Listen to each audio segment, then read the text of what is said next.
And we're transmitting from a very special corner dedicated to Ghana Month. And so if you come around TV3 and you happen to come through this corner, you'd understand why we're saying it's dedicated to Ghana Month. Very beautifully designed. And yes, I'm also beautifully styled by Savida Bonwe Kente. And you can get them on 024 327 9751. Again, 024 327 9751. And today, like I mentioned earlier, I'm representing a very influential queen mother from the Efutu municipality of the central region, Nana Amba Eyaba the First.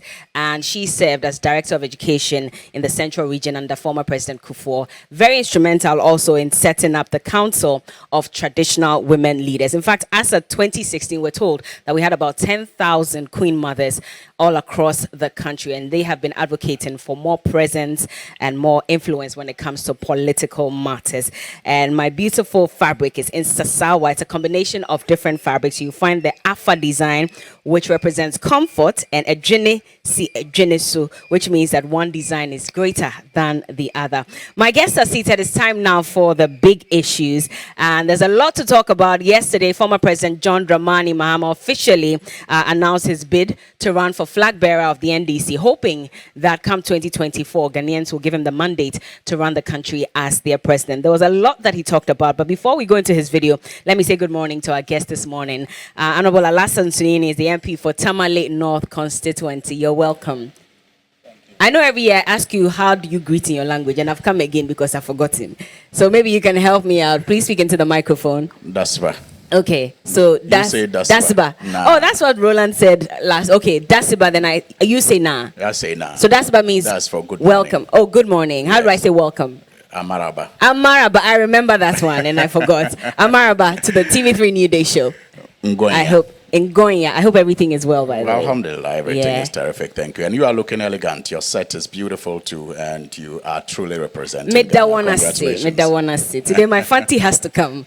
So good to see you. But also joining us this morning, and of course, we always have a conversation with him every Friday on the show. Lawyer Kwame Jantwa is the chairman of the Political Affairs Committee for the CPP. Good morning. Machi, Yeja. it is saying. Nyamina dum mehu ye na wo swe. Mehu ye pa. Oh, what the nyamina say. Now we quiet kama. Bibia ye say a Ghana Month. Yes. Me share tie munim lidin. Tell us. Oh, man ti sa brofo na so. Pocho catchrain.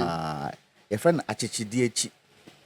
Achichidiechi. You know what Achichidie Nasi is? trading. Do you know what Achichidie is? Achichidie is crocodile. Hey, tortoise. What do you call crocodile? Denchem. Denchem. So it sounds similar. That's why I thought it was crocodile. Okay, Achichidie. Achichidie si Achichidie so. Achichidiechi. What does that mean? You know the back of a tortoise? Yes. You know how it's square. And this is what it's trying to depict. I see. Very beautiful design. Okay. Well, also joining us is Ernest Yakumi. He's a member of the NPP communications team. Please don't ask me what another, tree word means before I embarrass myself again. But welcome. Ohuye. So where are you from originally? Oh, I'm from Akimwenchi.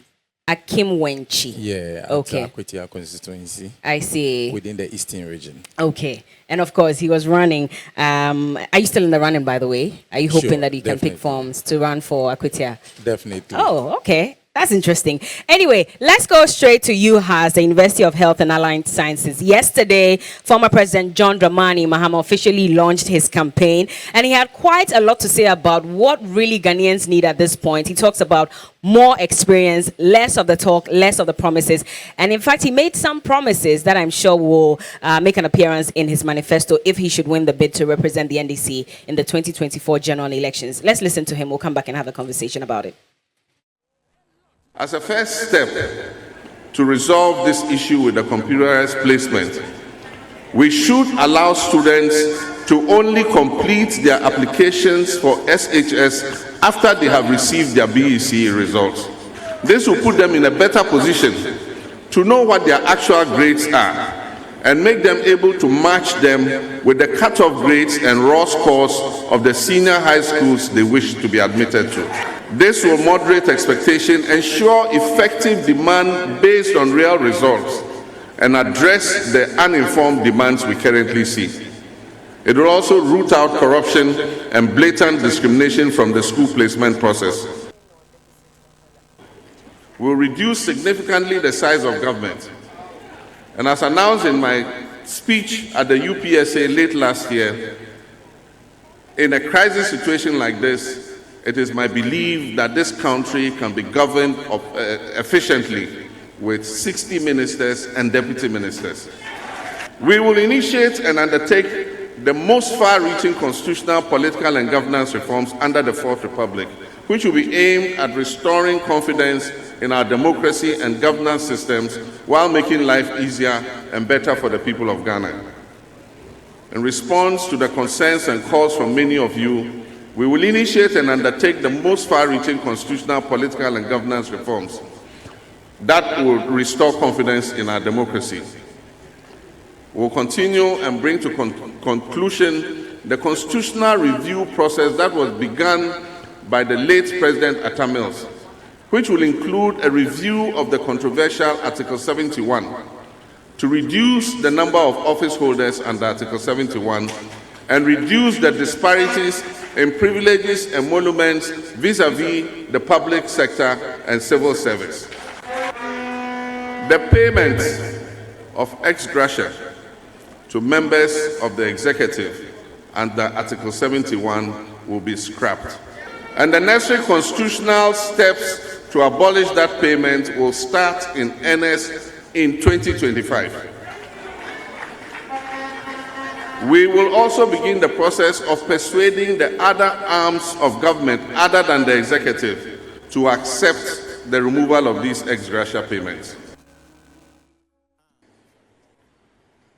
With a limited fiscal space we are likely to inherit because of the mismanagement of the economy under the NPP, a new NDC government will give priority to continuing and completing abundant and ongoing projects rather than rushing to commence new ones.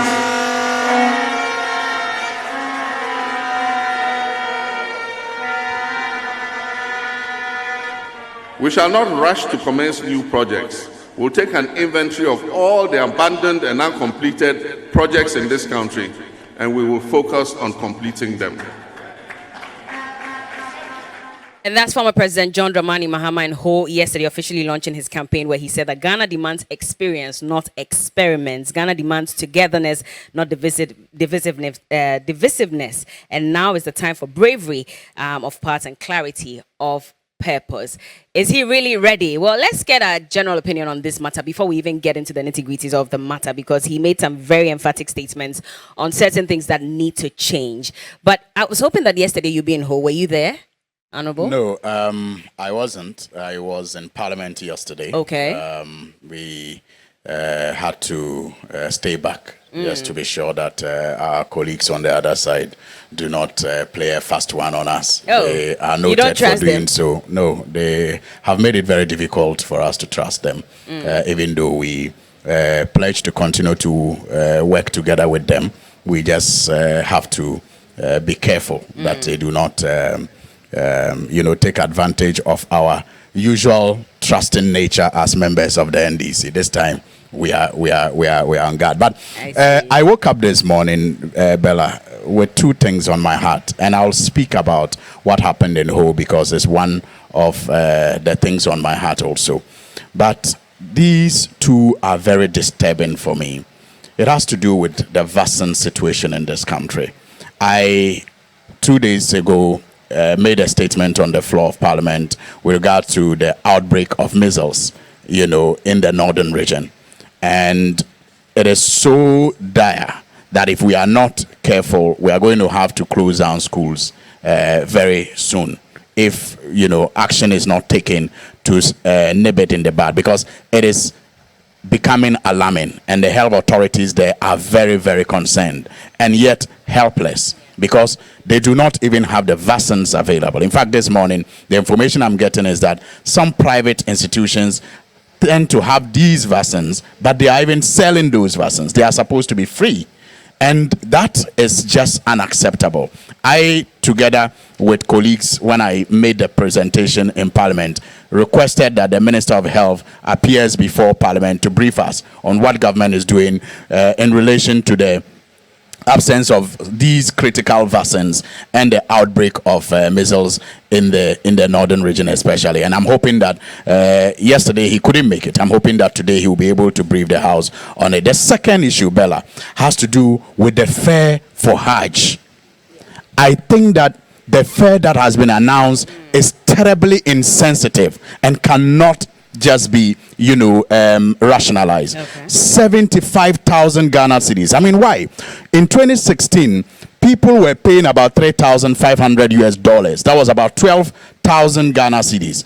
$3,500. Today, you are asking people to pay $6,000 and above in this economy to perform a religious tax that they are mandated by faith to do.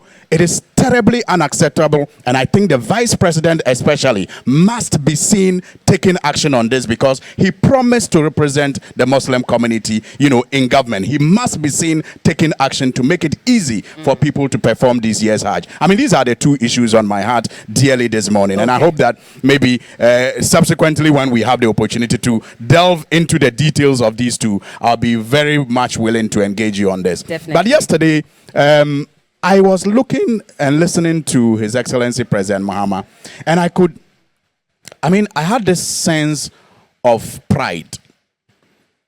Why? Because this is a man who could have enjoyed all the comforts that you can think of in Ghana without, risking his integrity.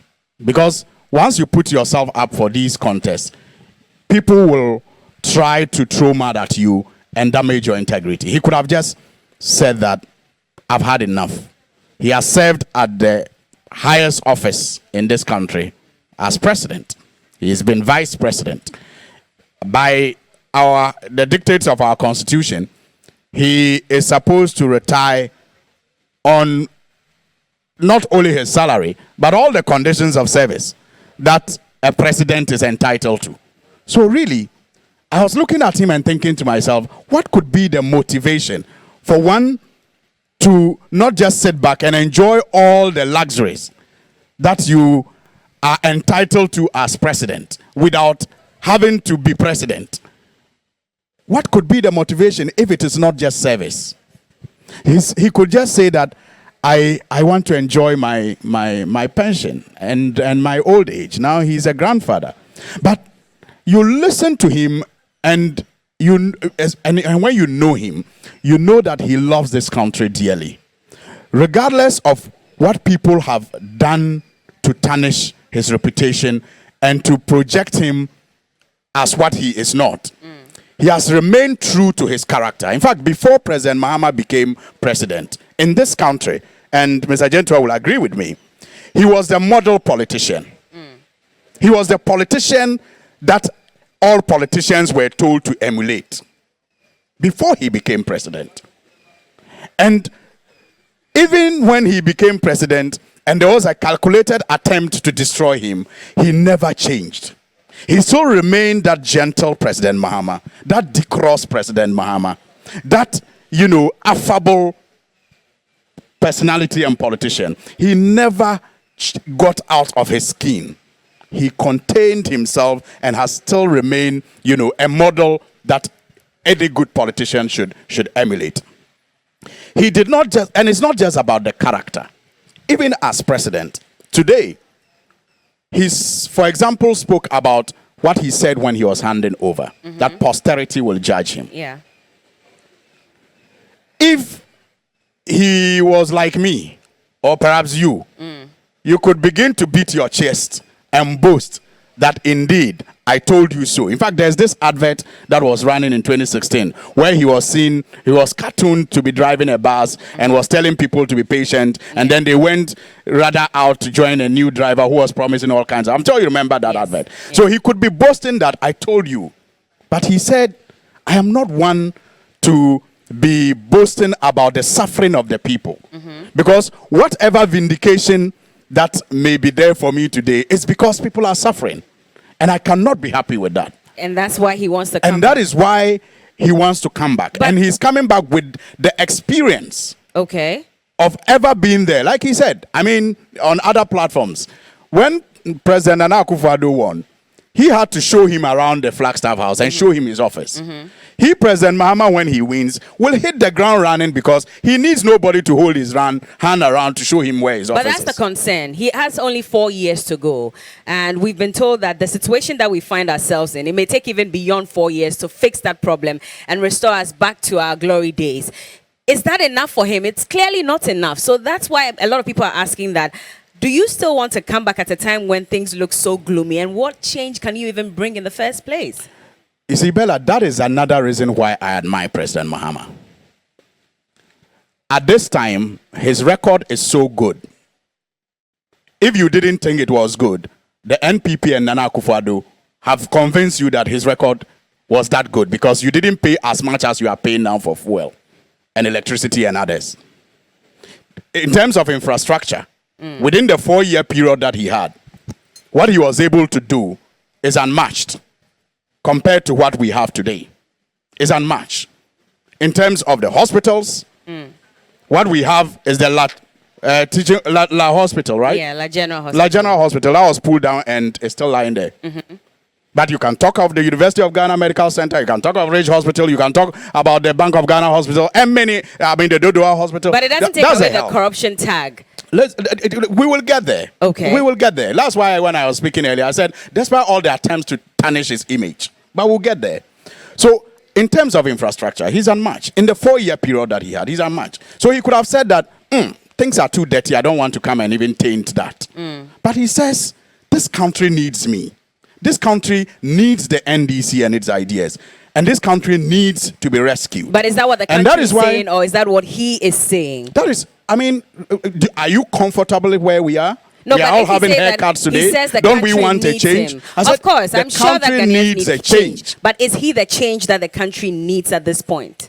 That is why he said that the country today needs experience and not experiment. Okay. Who else is better suited for this tax Okay. in our country today when you are looking for experienced hands to take out of this mess? And you said 4 years. In 4 years, President Mahama developed a 40-year development plan with the NDPC. In 4 years, Nana Akufo-Addo rather tried with his government to institute a 40-year bond. They said it was too far, the 40-year development plan, so they have set it aside. But what they don't think is far is to get a 40-year bond to chop. Okay. That is the difference between a visionary leader and somebody who just thinks about consuming the assets of today. Okay. I'll let you hold your horses at this point. Let me go on to Lawyer Jantua, and we're just getting a general overview of the comments that he made yesterday. After that, we'll take the issues one by one, and we'll look at that. Lawyer, what do you make of the statements that he made yesterday? And is he really the person that the country needs at the moment, like he has said, and like Malaji has also said? You need to speak into the microphone. Sorry, good morning. Good morning. They both broke the camel's back, didn't they? Both President Mahama and President Akufo-Addo. They both broken the camel's back. As to whether he's the right person to take over, Ghanaians would judge. And for me, it's not just a question of, I will do this, I will do that. Show us how. Show us how. And if you say you have the experience, because you have the experience, yes, in opposition, you want to become president, tell us how you're going to do it. Look, Bella, for me, it's not the projects, it's not the hospitals, it's not the schools, it's not agriculture. All those things are important. It is the debt we are saddled with. Between 2023 and 2030, we are paying nearly 43.9 billion of our debt. Where is that money going to come from? For me, that is the issue that we need to talk about. Because with the saddling of debt, there are a lot of things we won't be able to do. the schools that we want, Galamsey being a very difficult situation. We are sick and tired of giving promises. Politicians will give promises because they would say things that the people want to hear, but come into power and it changes. I don't know whether President Mahama is the right person for Ghana at this stage. You don't know? I don't know. Why do you say that? Because I think we've gotten to a stage where really and truly we need a national government. Okay. We need an infusion of new minds in the setup. The old minds that have ruled us till now, having been able to prove to us that they are able to handle the economy the way it's supposed to be handled. For me, the moment you hit IMF, you failed. The moment you hit IMF, you failed. And before we came on, I was asking my fellow panelists, how many presidents have taken us to the IMF? Nearly all of them, but probably President Atta Mills. But Suhini was explaining to me that Mahama inherited what Atta Mills did. And it was the probably single spine that took us there. But there's something called perpetual succession. He could have handled what he came to meet properly, but he didn't. And Bella, the adversarial type of politics that we play does not help us. And there has to be a complete mind change. And I feel President Akufo-Addo is the right person because of his length of time in Ghanaian politics. He's the right person to show that olive leaf for us to have a national discussion as to the way to go forward. One thing that President Mahama didn't mention, which made me surprised, was the fact that we spent, and I was part and parcel of the team that did the 40-year National Development Plan. I didn't hear him say anything about a National Development Plan. Yeah. At the present moment, as we said, what is the plan of this country? We can't continue to go by manifestos because manifestos are proving that they don't work. Yeah. So something has to shift. Something has to shift. As to what is to shift, for me, the first thing that would help us conscientize and change our mindset is to have this national discussion. We need to have this national discussion. Yes, we need to have it. It's important. Well, let's see if that would happen anytime soon. And I'm sure that Ernest will probably send the message over to the presidency since he's here. But Ernest, I mean, yesterday when former President John Dramani Mahama was speaking, he kept touching on a government of sloganeering. And he said that, well, we will not run that kind of government. We will run a government of action. And constantly mentioned the fact that there were many promises that were made. And lives are even more difficult for many Ghanaians now, unlike what was promised. What do you say about that? And do you agree then that to a large extent, the NPP government has failed? No, the NPP government has never failed. Secondly, too, we've never run a government of sloganeering. You haven't? We haven't at all. But we can give examples. One district, one factory. Okay. Free SHS is one of them. I mean, so many of them that we constant. One dam, one village, one dam, one constituency, $1 million. Okay. On and on and on. These are policies that we seek to implement. And these are policies that Ghanaians have benefited from. You are saying you seek to implement. I said, yes. So At you the are time. not... I'm saying that I have continued to say that these are policies that Ghanaians have benefited from. If you say free SHS, Ghanaians have benefited from. If you say 1D, 1F, is it to say that Ghanaians are not benefiting from? So it's not just the slogan. It's not just the title of it.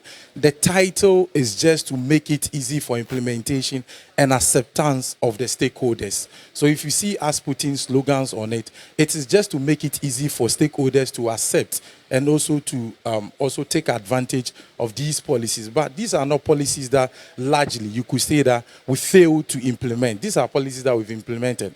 Now let's look at the NDC on the other side. What happened to their Better Ghana agenda? Why have they abandoned? They even abandoned it under Professor Mills. They came in with other slogans. They couldn't fulfill it. And today they are here again. Now talking about even President Mahama staging a comeback. Now they are deceitfully rebranding President Mahama as a change that Ghanaians need. They are deceitfully doing that. Why do you say that? Good. When Professor Mills was coming back, the same way the NDC rebranded themselves and told us they are the new NDC. We should vote for Atta Mills and the new NDC. However, when they came to power, it was the same NDC that we had seen in the past, implementing the same old measures. We didn't see any new innovations on their part, and we didn't actually feel that change that they promised to us. That led to the defeat of President Mahama in 2016. So today, if he's having conversations with us, that we should look out for experience and not to experiment. The question that one asks himself is that, look, what experience are we looking up to? When he was the president of the republic, whenever he was criticized, his answers were that, have you ever been president before? Today, he's talking about experience. So we are at best going back into his record and ask ourselves whether indeed he delivered as a former president. What was he known for? What is he known for as of today? If I should ask you a random question, what is President Mahama known for? Can you just, on the spur of the moment, mention something that he's known for? At least infrastructure. At least infrastructure. Even that you can't compare to this administration. You can't compare. I was surprised that Honorable Suhini here even tried that comparison. In terms of road, the NPP administration has done almost 4 times what the NDC did in terms of kilometers. Under contention. I mean, you Which mentioned as a contention? party The data that you've speaks done to so itself. far 10,000 It's a matter of kilometers. comparing. It's a And matter there are of questions about that show us which of the roads, because when you look at the list, there are some that says pothole filling. That's all part of the 10,000 kilometers that you say you have completed as a government. No, Is that enough? There's been a classification where potholes has been filled, where it's been asphalted, where chippings have, all these things has been done. And likewise, this data exists for both administrations. So it's easy, or it makes it easy for comparison. So you cannot say that there's no data, or therefore it is relative for any other person. I didn't say there's no data. I said there is data. And under that data, when you look at the things that they've done under 10,000 kilometers of road, we see pothole filling as one of them. And those are the questions that Ghanaians were asking. Yeah, but do you say that if you fill potholes, that also amounts to the total of 10,000 kilometers of road that you have there is a base allegedly? For you to compare where potholes have been filled. There's also a base for you to compare where roads has been asphalted. There's also a base for you to compare other types of road that has been constructed. So you can look at that. There's a base for you to look at in terms of interchanges that has been built. How many of them has been built? How many of them are under construction? The cost of each one of them. There's a base for you to do this comparison. So you cannot generalize them and just pick out potholes ones and say, okay, there's also this number of kilometers that were constructed or that were filled as potholes. No, when you do that, then you are taking it out of context. But the truth of the matter is that if President Mahama is speaking to us on experience today, for me, I welcome it, because it is the base for us to assess his administration, to understand what actually he did back then and what he's presenting to us today. You heard my uncle here, Lawyer Jantua, asking a specific question. He didn't tell us how.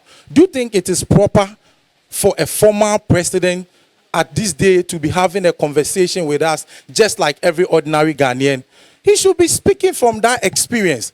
Even the first, we have known that he has staged even a comeback just from the day that he exited government.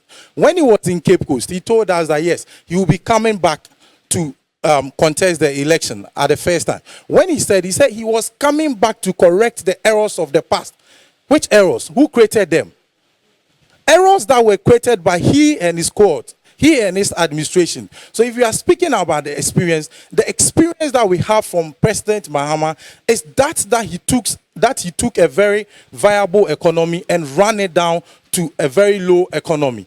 Today, he's only trying to take advantage of the challenges of the global economy and its impact on the Ghanaian economy by just presenting himself as a change person. Meanwhile, he's not having the right conversation with us. He's not? He's not. All the things that he has put across, has he told us how he's going to do it? No.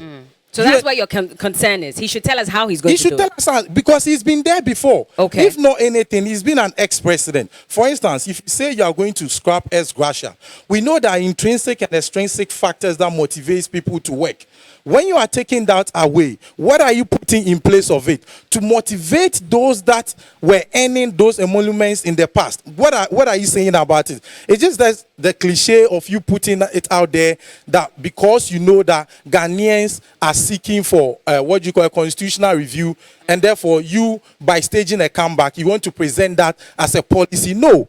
You have enough time by sitting in the house. He has even gone ahead to tell us that he's listening to experts. Yeah. Thankfully, he's learned to listen to people rather than being the dead goat, as he said in the past. So when you have had time to listen to the experts, what have you put together? What is the proposal saying? What is its content? What are you putting in place? The word he used in his speech was that he's going to persuade other arms of government to accept the review. In that persuasion, what are you offering on the table? That's the conversation we want to have. Okay. But you can't repackage yourself in such a deceitful manner just to present change to us when you are actually not representing change. Before I end my statement, where to start from? You see, charity begins at home.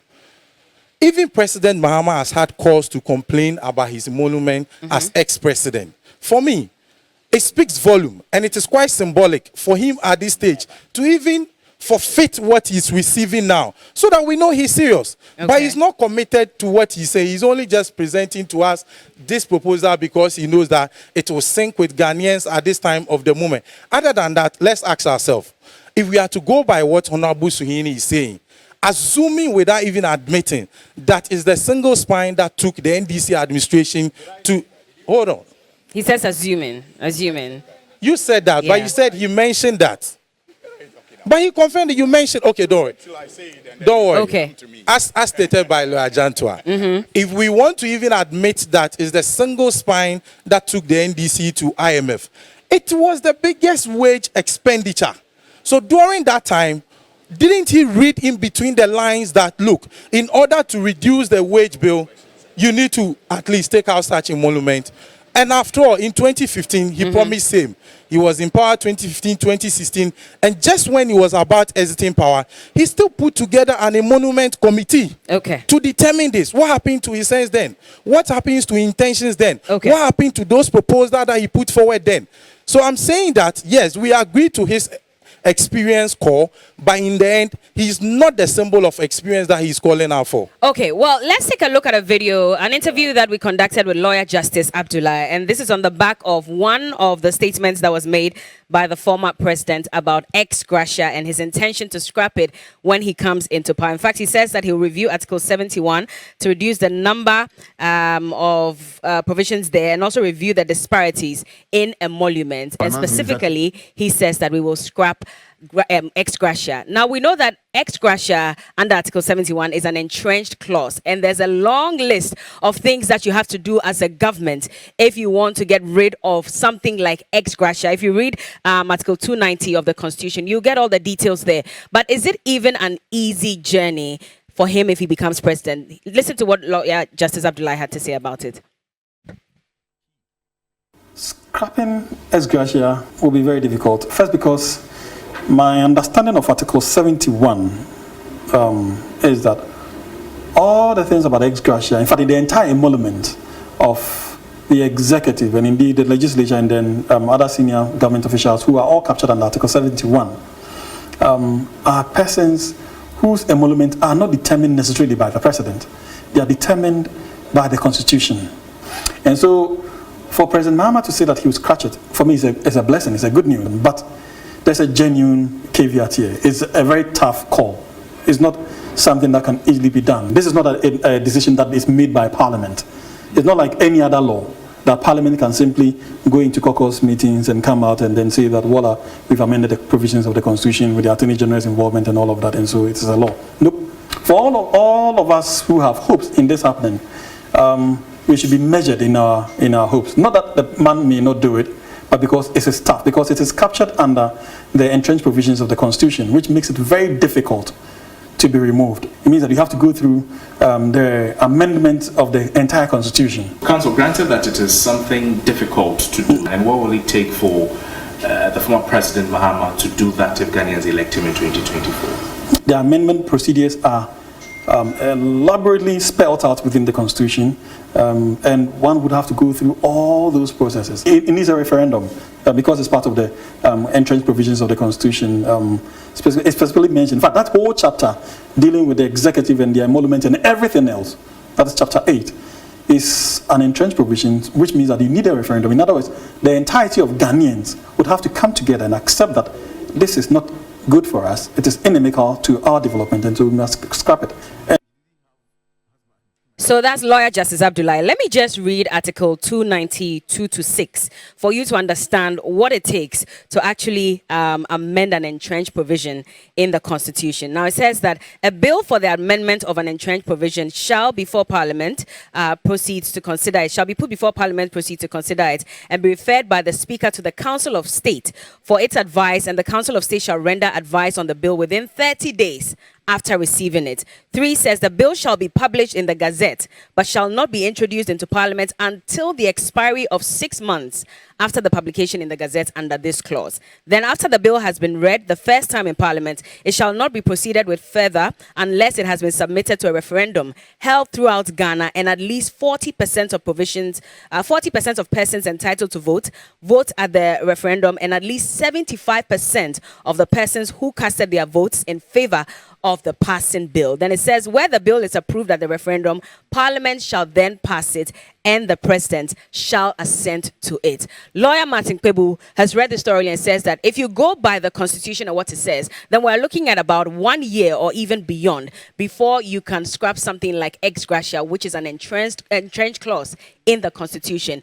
President Mahama says that when he comes into power, it's one of the first things that he would look at. How easy or difficult is this going to be, looking at what the Constitution says? Well, before I answer that, let me just put a few things in context. First of all, President Mahama has never complained about his emoluments as former president. Never. The only time he speaks or has spoken about it is when it is suggested that it is given to him. In fact, as we speak, fuel, his accommodation, utilities, his drivers, everything, he bears the cost, not the state. The only thing he has said comes to him is his salary, nothing else. So as we speak, he's never complained about it. It is only when the government suggests that they are doing all the things they are supposed to do for him that he comes out once a while to state the fact, but not to complain. He has never complained about it. Secondly, Mr. Gentua talks about the need for us to have a national conversation. And that's why I'm surprised that he doesn't see that His Excellency President Mahama is the person that this country needs at this time yet. That's what he says. Look, he indicated that he was part of the development of the 40-year development plan, right? The national, why? Under who? Under President Mahama. That is his thinking, that we must own this country's development together.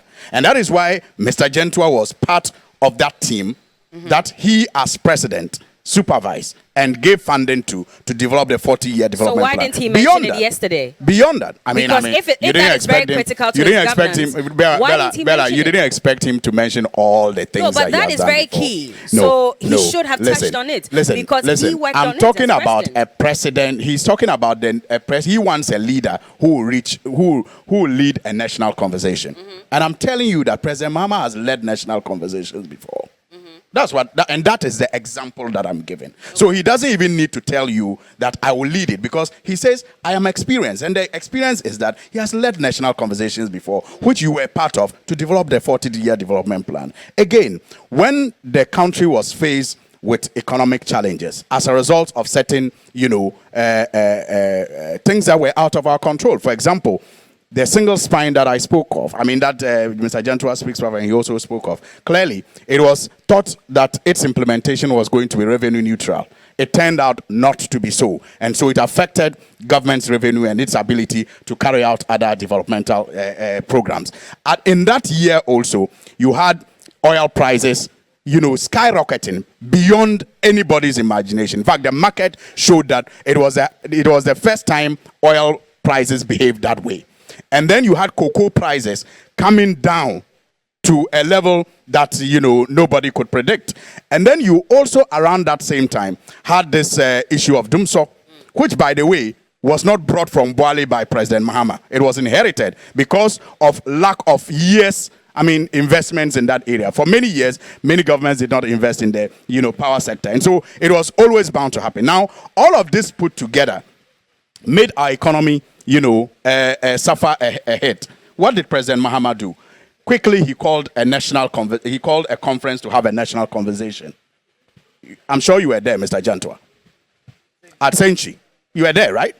To have a national conversation where homegrown policies were developed. And those policies that were developed at Senchi was used to engage the IMF, which eventually brought Ghana out of the woods. And by the time that NPP was coming to power, our economy was predicted to be out of the woods, because in fact by 2016 it was predicted that in 2017 our GDP growth was going to be 9%. And so if NPP came in 2017 and recorded about 8%, they cannot be said to be responsible for that growth, because that growth was predicted even in 2016. So by the time he was handing over, he had led these national conversations to bring the country out of the situation that we found ourselves. And Bella, apart from all the problems that he inherited, and you see, that is why he is the leader that this country needs right now, because he's a crisis, leader.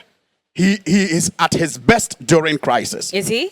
That is why he fixed Dumso that many governments, before him could not or even neglected. Because under President Kufuor, in fact, one of the reasons why I lost my job at Metro TV was because I was covering Dumso stories. And the management then was not comfortable. And so they had to sack me they had to offer me the choice of either resigning or continuing with it. And I resigned. So under President Kufuor, there was Dumso. Under President, President Rawlings, there was Dumso. Under President Mills, there was Dumso. I remember that joke of President Mills when he said that the nephew was at a salon and the lights went off and people were saying Mills, and the nephew complained. The niece complained, why are they mentioning their uncle's name? So under all presidents, there was Dumso. The only president that is lucky to not experience Dumso is Nana Akufo-Addo. And I say luck because it was fixed by a hard worker, President Mahama. Because by the time Nana Akufo-Addo came in, all the investments that the sector had been deprived of were done. And so our generation capacity is solid. Our fuel situation is more improved by the establishment of the Ghana gas infrastructure. Our financial sector, the issue of funds was fixed through the implementation of ESLA. The passage of the ESLA law, which has made revenue available to government and all of that. So by the time Nana Akufo-Addo came into power, President Mahama had fixed that crisis. So why did they not retain him, if that's the case? Why did Ghanaians not retain him if he had done all these good things? Well, you see, the human being looks for the next meal. That's by nature. It is not about what I provide you today. It's about what you expect will be provided to you. And the NPP package hope so well, so deceptively, that despite all the good things that President Mahama did, look, he did all of that by just borrowing 40 billion or adding 40 billion to our debt. If you are doing that literal, calculation of our debts that they used to do. Even with that 40 billion, they said he had borrowed too much and that what he had delivered was not commensurate. It was not matching the 40 billion that he had borrowed, because he inherited our debt at 80 billion. And by the time he was leaving, it was 120 billion. And they said, despite the 40 billion that he had borrowed, by their calculation, I'm not using the correct calculation, but by their calculation, that all that he did was not enough. Guess what, Bella? Today, our debt is in excess of 500 billion. In fact, almost 600 billion. So they moved it from 120 billion to almost 600 billion, over 400 billion added to our debt. Okay. Yet they cannot point to, in Accra, they cannot point to a hospital like Rich. They can't point to a hospital like the UGMC. They said they are working on Agenda 111. I'm saying that the La General Hospital that used to treat people and save mothers has been pulled down for how many years Because now? it was a threat, we're told, and so there was a need to pull it down as soon as possible. Which was better? Which was better? The fact that it was a threat and saving lives and saving revenue for government, and what it is today, which was better? Let's bring the conversation home, because we're talking about ex-gratia now. Right. And the question we're asking is, yes, the former president says that he will start in earnest by 2025 if he comes into power, the scrapping of the ex-gratia. I've just read to you what the Constitution says. So and you the see, processes Bella, you have to go through. again, President Mahama is a deep thinker. And like I told you, before he became president, and you can check, everybody in Ghana, including the NPP, reference him as a model politician that every politician must emulate. They only went at his character when he became president, and they saw that he was becoming a threat to their political chances. But they know in their hearts that he's a reflective, deep thinker, and his character is unblemished. They know that in their hearts, and that he's affable. So listen to what he said about ex-gratia. He said, I will scrap that for the executive, because he has control over the executive as president. Because the Constitution, Article 71, puts the responsibility of emolument for the executive in his control as president. So he can scrap that. And then, because he's aware that there are constitutional barriers to scrapping the whole thing, he says, I will persuade the other arms of government. That is Parliament and the judiciary. But how does he intend to do that? You see, before you can, that benefits all these people that he intends Bella, to persuade. before you can persuade, before you can send a bill to Parliament, you need Parliament to agree with you that you are scrapping, ex gratia, so that you can put them, say, on a pension scheme. And that jaw will result in a pension scheme that may not disadvantage them that much, but that will lead to savings for the country. Okay. So, because he's aware of the constitutional limitations, he is not overstepping his bounds to overpromise like other people did. If he was playing to the gallery, he could have just said, I'll scrap it. Like others told us they would do one district, one factory. And then went to our communities and determined if you had clay, they say, oh, we'll put a clay factory here. Now there are presidents, they are telling you that, oh, it was private sector driven. We didn't say we'll do one district, one factory. We're saying if people come, we'll let them do it.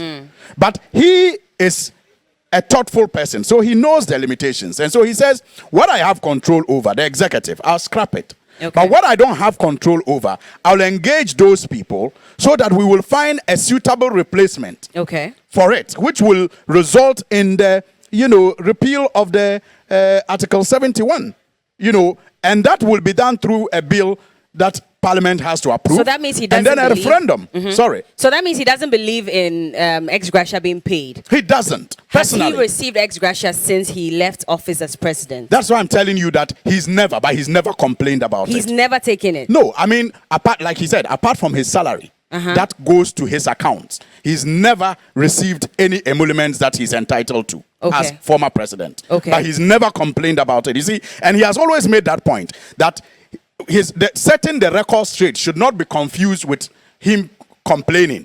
If you say I'm receiving it and I say I'm not receiving it, it's not that I am complaining. It's just that I'm saying I'm not receiving it, but I'm not saying therefore pay me because I'm entitled to it.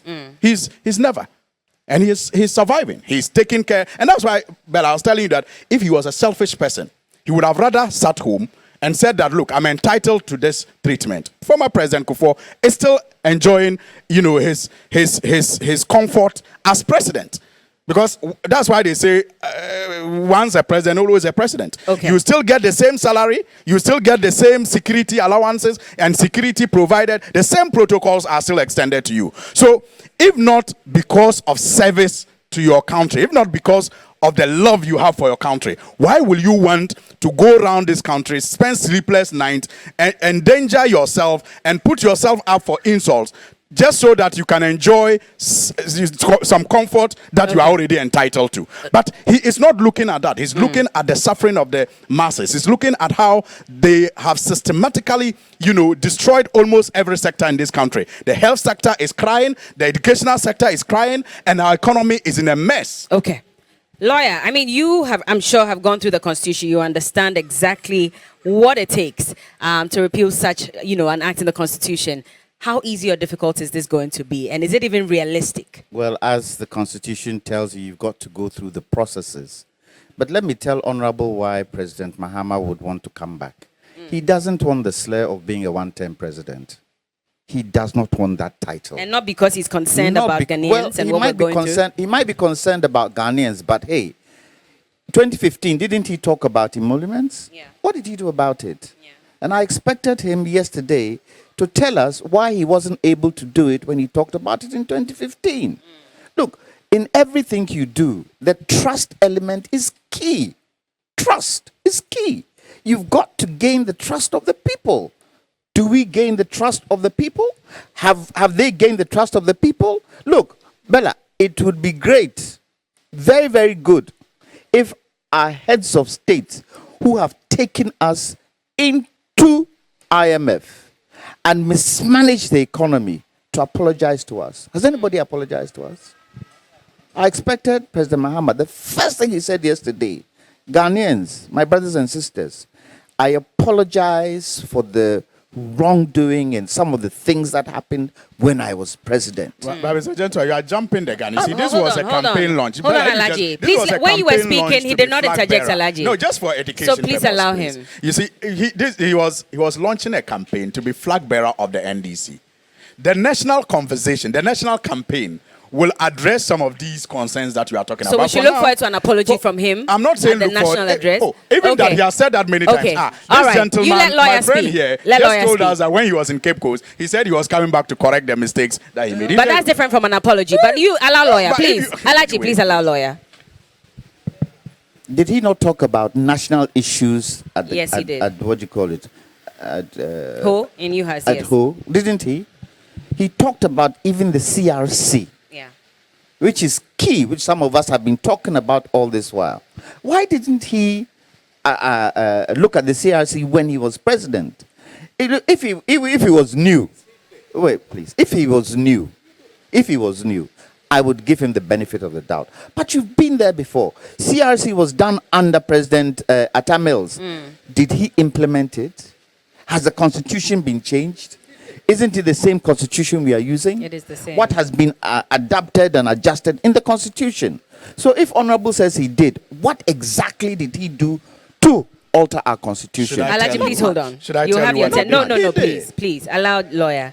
I want to see at the end of what Honorable is saying he did, change in the constitution. Have we seen it? Isn't it the same old 30-year constitution we are using? Yes. Because Nana Akufo-Addo abandoned the process. But why are we blaming? I'm talking about. No, you see, President Akufo-Addo? Please let lawyer is speak. a process, Sorry. Bella. You see some of these lawyer, things, okay, people listening to Alaji, us please let's will give respect to each Governance is a other. continuous. When you were speaking, nobody interjected. Sorry so please about that. allow him. It's all Thank right. you, lawyer. President Akufo-Addo has said to us that he's not touching the constitution. He's told us. But you were also a president. Yes. You had the opportunity to even start the process. Did it start? So no. It said. I mean, the results of the results of it. The results of it. Has it been implemented? You have parliamentarians in parliament. Have they pushed that agenda? Have they pushed the agenda of the National Development Plan, which is key, which even today, some NPP stalwarts are saying we need a plan. Have they pushed it? They haven't pushed it. Have they apologized to Ghanaians that we did wrong? We shouldn't have. And, this is the time. I would have thought yesterday, President Mahama would suggest to President Akufo-Addo that this is the time for us to sit together and say to ourselves, IMF, no more. We need to look at those parts of our economy that gets us back into IMF all the time. Nothing like that. But he wasn't addressing the nation necessarily. That is what Alaji was saying. So why did they show it on TV? He can't. No, what I'm saying is he cannot speak about everything when he's launching his campaign to run as flag bearer of the NDC. Those are salient issues. He's not running as a minister. He's running as a president. That's why he talked about some national things when he was launching his campaign. Okay. I'll give him the benefit of the doubt. Let's see whether he will discuss it. Okay. Let's see whether he will throw an olive branch to President Akufo-Addo and invite President Akufo-Addo, please come, let's sit, let's talk, let's invite all the other parties. Let's see where we lead this country to come 2025, irrespective of who wins the election. Because what is it? Country broke, country no broke. Are we not all inside? Yeah. Are we not all suffering the suffering? And then what? They tell us that, oh, we will scrap this, we will scrap that. If you listened to President Mahama's statement properly, first he said he will reduce the number of people under Article 71. Yes, Then he said he would what? Scrap ex-gratia. Article 71, what is it made up of? Is it ex-gratia? Yeah. So who is he going to reduce? He said If you're he'll have a scrapping conversation. it. A number of executives. Well, he did say number of people under. Yes. Under. Don't they get Article ex-gratia? 71, yes. Don't they get ex-gratia? So what is he talking about? Okay. I said they all get ex-gratia. If you're saying you're going to scrap Article 71, say you're scrapping it in total. No reduction of executives or anything. Scrap it. Okay. And tell us how you're going to scrap it. Because it's an entrenched clause, as you rightly said. And it's not easy. It's not easy. But would it be a step in the right listen, direction if we actually do? And listen. It would be a step in the right direction. But we should go through it with a fine-tooth comb. Okay. And, the moment you get into power, there are people around you who tend to stop you from doing some of the things you want to do. It Okay. happened in President Mahama's time. It's happening in President Akufo-Addo's time. And so, it is important that for anything at all, we start the town hall discussions to get the people's view of it. What is advantageous about Article 71? There must be some advantages there, shouldn't there? Okay. And really, it doesn't depend on the president. It depends on the committee that is recommended to look at it. And so far, all the committees that have been set up, what have they said? They have exploded extraction to the extent that even wives of... It looks like your mic is off. Huh? So let me take over from you if you don't mind. So that until they fix your mic, I'll just finish. I'll finish the points you are making. I'll finish the points that he's making. Lawyer, understood. I mean, you are rather giving it to lawyer, but as for me, you won't give it to me. Just about 30 seconds. Please wrap up what you're saying. The mics are off. No, they're on now. Yours is on. Please carry on. And so far as I can see, and Bella, I'll continue to say, we need to sit and have this national discussion. Okay. Be it elections 2024, be it a government coming 2025, we need to set certain principles in place that we can follow. Okay. To rescue our economy from where it is today. They've broken the back of the economy, NPP. They've broken the back. To get us back to where we are is going to take nearly 10 years.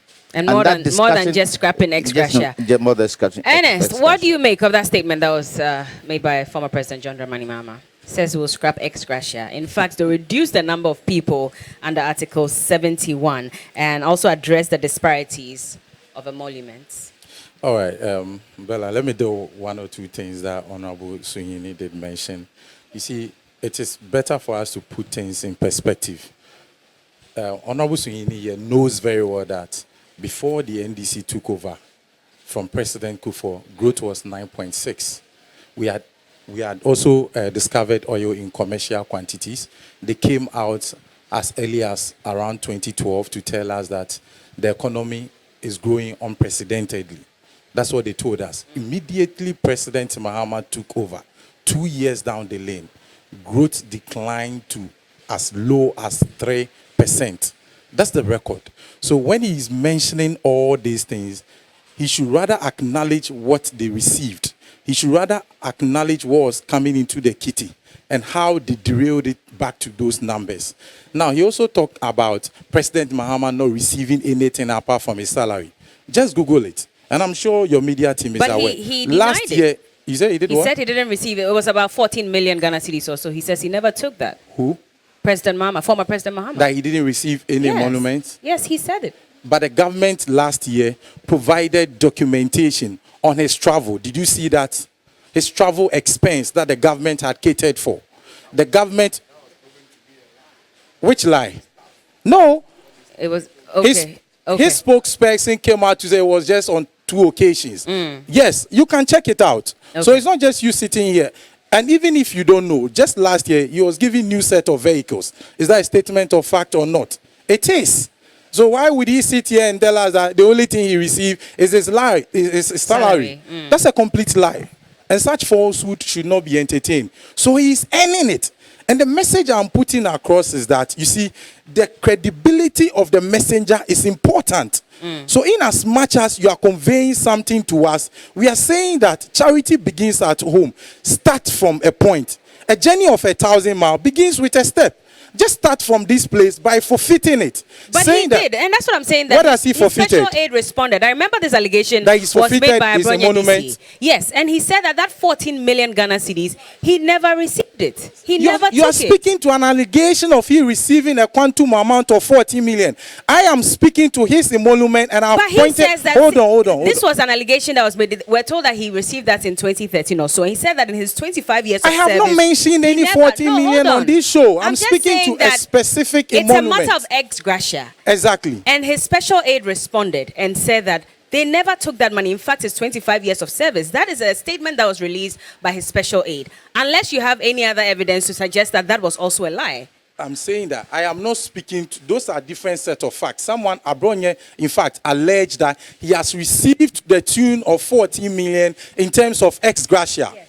And they came out to debunk it. I am not speaking to those sector of facts. I am saying that as we speak now, he continues to enjoy ex-gratia because his salary is being paid as ex-president. He's enjoying the vehicles as part of his emolument. Okay. He's enjoying his air tickets to travel outside abroad, including his team. I have seen those evidence, and I'm sure Ghanaians. I don't think this is enough. Let me go ahead. You have said so many things which are untrue, but I've entertained it. Let me mention. You understand? Ex-gratia is not a fixed amount or a quantum amount that just says it. It's in components, and you've been enjoying them. He mentioned them that his domestic staff, some are being paid. You understand? So these are the components of ex-gratia, and you are enjoying them. The fact that your office rent is not being paid doesn't mean you are not enjoying the ex-gratia. And I'm saying that a journey of 1,000 miles begins with a step. Now that you have seen the light and you think that scrapping ex-gratia is important, you start by that symbolic decision, by renouncing the decision that, look, I don't think I still need the ex-gratia, and henceforth I am not taking it anymore. All my domestic staff and people that are receiving salaries from government are going to forfeit it. Then we know you are serious. Secondly, the next thing that we need to look at is that we ask ourselves, just as I have mentioned earlier on, you had the opportunity. You never did anything about it. You promised the first time that you were going to scrap it. You even tried to engage labor that, labor should help you in the process of it. Throughout your years in service, you never made any effort in changing that position. Today, what is the probability that when you are given the nod, you take the same step? Especially where we are being told by a constitutional expert the difficulty in changing this or in making such a constitutional amendment. Are you saying that as an ex-president, he doesn't have legal advisors? Before coming out to speak, couldn't he have consulted them? This even goes to affirm that he's not serious about it.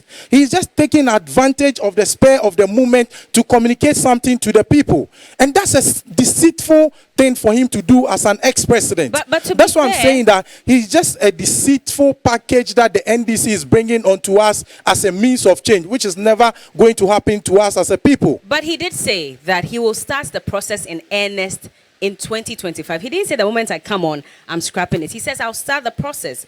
Does that not to some extent explain or suggest that then he understands that it is quite a long, arduous task? No, he's saying that of the executive will take place in 2025. And he's going to pursue the other arms of government. Hold on. We know it's a process, but you understand. But these are things guided by law.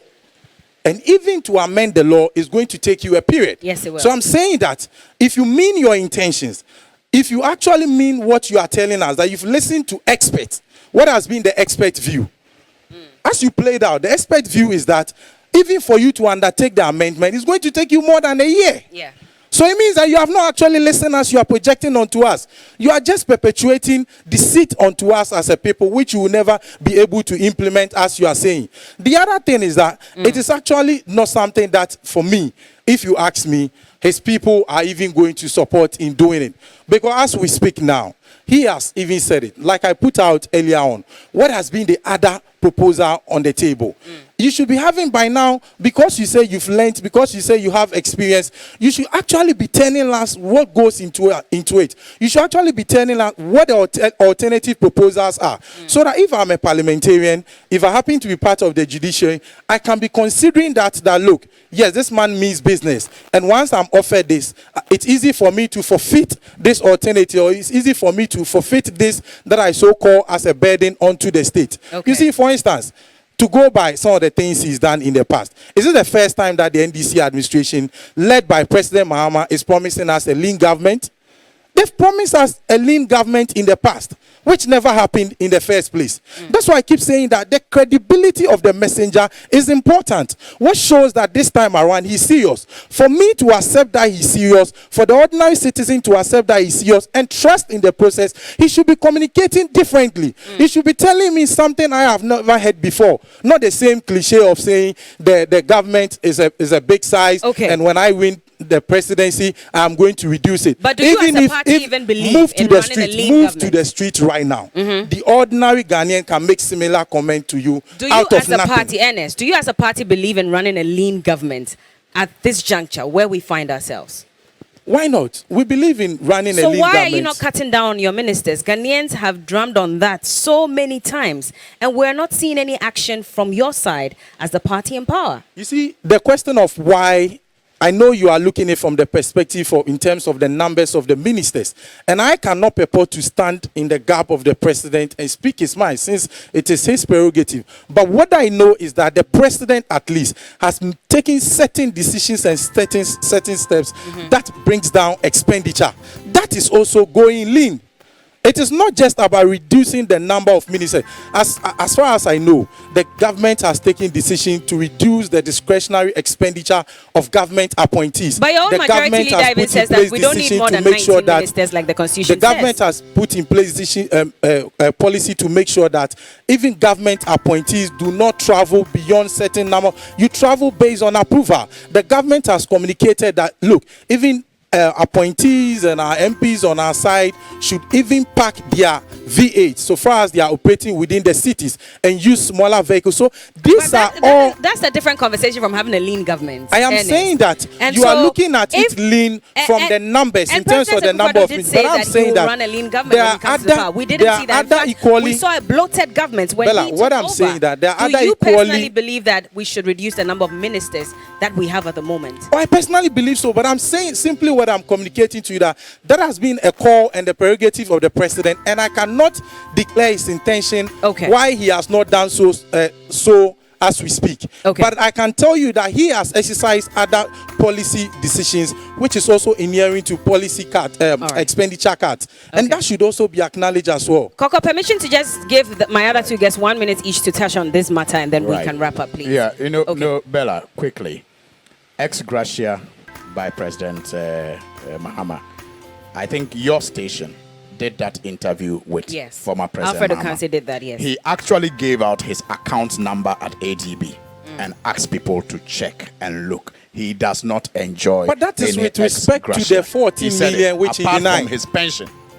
Apart from his pension, he said it. That is the only thing that is paid to him. So his plane tickets wasn't paid for. Nothing. His staff Absolute are not lies. His plane tickets, he bears his plane tickets. Okay. He pays for everything. We don't have time. Now, secondly, secondly, on the issue of lean government document on the issue of the government document does not make it. The fact that they release does not make it authentic. But you see, on the lean government issue, even as we speak, after public outcry, Nana Akufo-Addo reduced his government size from 100 ministers appointed from 125 to about 88.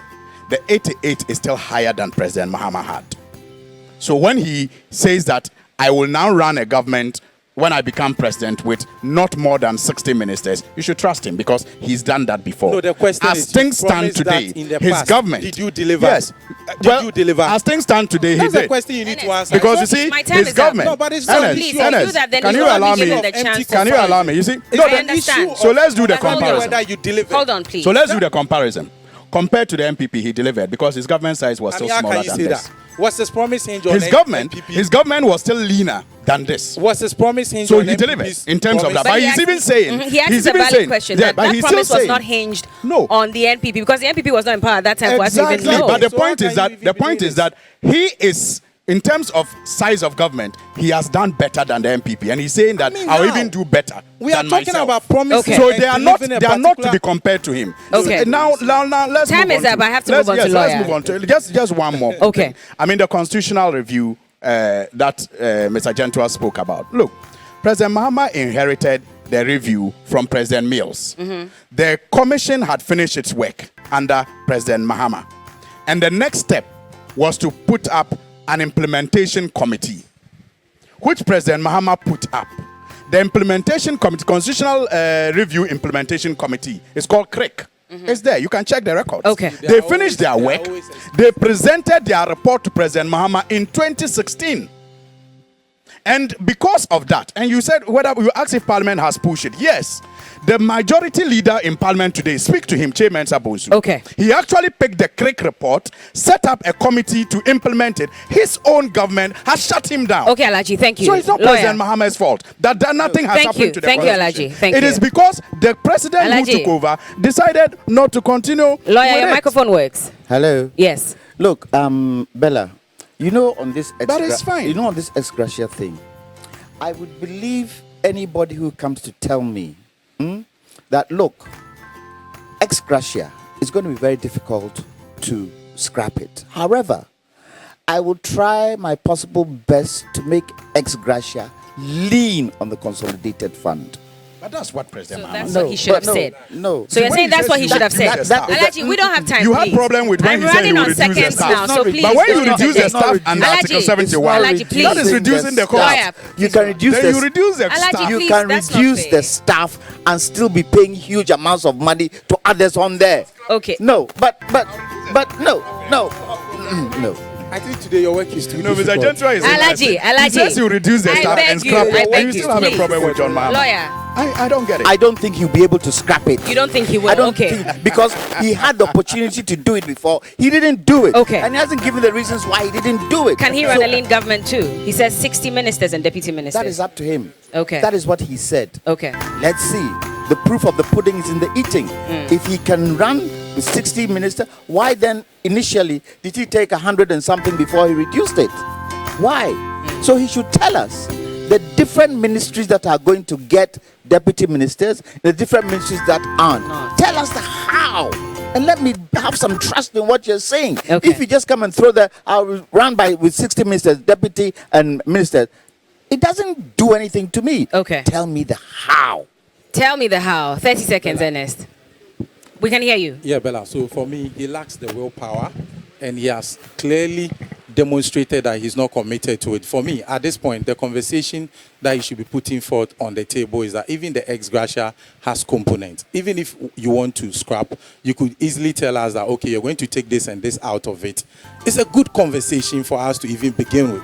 But if you say you are going to scrap, especially where you are using the word persuasion, you are going to persuade others, there should be something on the table for others to consider so as to garner the stakeholder support and be able to deal with it effectively. But as we speak now, he lacks the willpower. Also, to end my statement, you see, Bella, let me repeat Okay. Honorable Until Please, he Suhili, please, became Alaji, president, no. want him- Alaji, no, I you want cannot him speak. to understand Please, that. you cannot I speak. want him to Until he understand that became president if and he President realized that he's a Mahama, threat to their if political President, process, Alaji, he was Alaji, the model Alaji, for Alaji, no. Mahama- I cannot allow this, please. My time is up. President Ernest. Mahama was And he has remained true to his committed to implementing the Constitutional remained true to Review his- Okay. Committee's For report. me, He that would is have done that admirable. as long as he was in government. Okay. We can always make should up for challenge our that. excuses, and the All right. excuses